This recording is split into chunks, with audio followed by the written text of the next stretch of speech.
Olá a todos, me chamo João Pedro, sou bolsista de Iniciação Científica pelo CNPq e estudante da Universidade Federal do Ceará no Departamento de Física. O presente trabalho de revisão tem como objetivo apresentar alguns tópicos que foram estudados por mim ao longo do tempo de vigência da bolsa.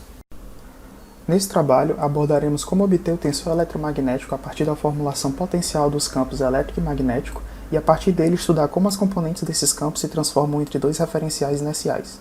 Além disso, vamos escrever as equações de Maxwell em termos desse tensor eletromagnético e obter os invariantes de Lorentz. Começando com algumas definições, lembrando que os índices gregos variam de 0 a 3. O vetor posição com a coordenada ct na posição 0 e as seguintes coordenadas espaciais x, y, z. O quadro potencial, onde na posição 0 o potencial escalar φ sobre a velocidade da luz e nas outras posições as coordenadas espaciais do potencial vetor. A derivada parcial com índice em cima e a quadro densidade de corrente, onde na posição 0 temos a velocidade da luz vezes a densidade volumétrica de carga e nas outras posições as coordenadas espaciais da densidade de corrente. A métrica do espaço-tempo de Minkowski considerada é a seguinte, onde temos mais 1 para a coordenada ct e menos 1 para as coordenadas espaciais x, y, z. Temos a seguinte formulação para os campos. O campo elétrico pode ser escrito como menos o gradiente do potencial escalar, menos a derivada parcial no tempo do potencial vetor. E o campo magnético pode ser escrito como rotacional do potencial vetor.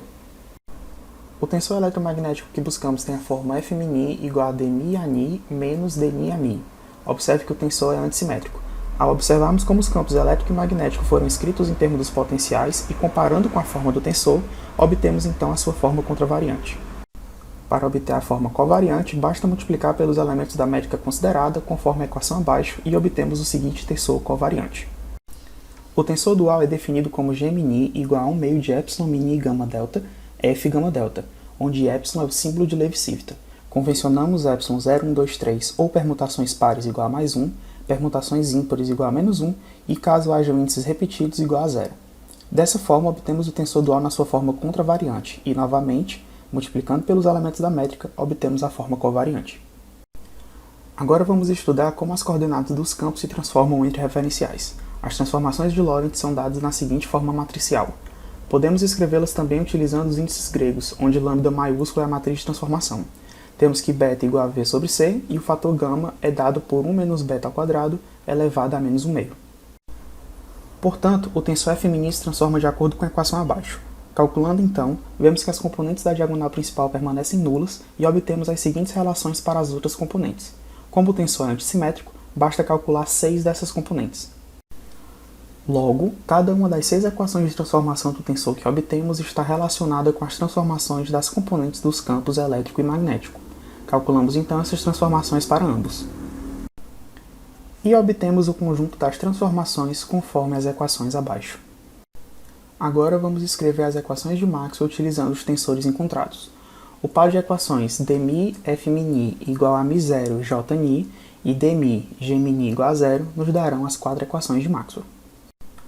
Para a primeira equação, consideramos ni igual a 0 e obtemos a equação para o divergente de E. Considerando ni igual a 1, obtemos as coordenadas x do rotacional de B. Logo, para ni igual a 2 e 3, obtemos as outras coordenadas do rotacional de B.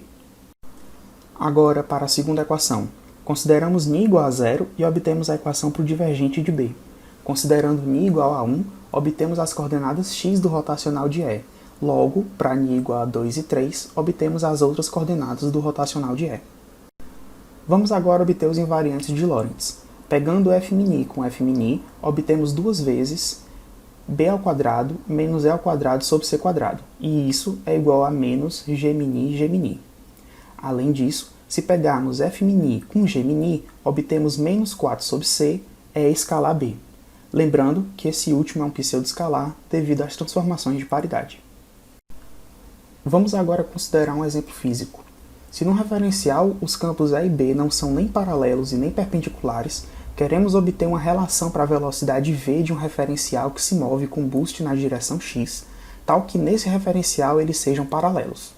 Depois, queremos analisar se existe algum referencial onde eles sejam perpendiculares.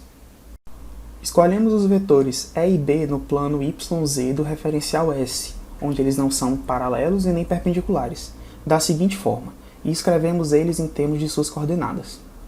Para o outro referencial S', vamos utilizar as equações de transformação das coordenadas dos campos que obtemos anteriormente. As novas coordenadas podem ser escritas conforme as equações abaixo. Se eles devem ser paralelos nesse referencial S', E' vetor B' deve ser nulo. Calculamos então e obtemos a seguinte relação, onde menos EB cosseno θ é a coordenada x de E vetor B no referencial S. Logo, obtemos essa relação para a velocidade, dado que nesse referencial S' os campos devem ser paralelos.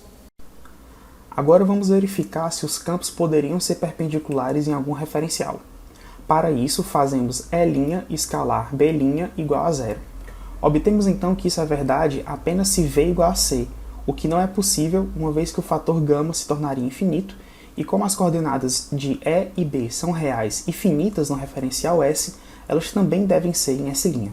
Além disso, se considerarmos o invariante de Lorentz na equação 25, E escalar B não pode ser zero, já que no referencial S esse produto não é. O presente trabalho teve como referências os livros de eletrodinâmica do autor John David Jackson e o livro de relatividade do autor Wolfgang Hingler. Muito obrigado pela atenção de todos e estou à disposição para sanar qualquer dúvida.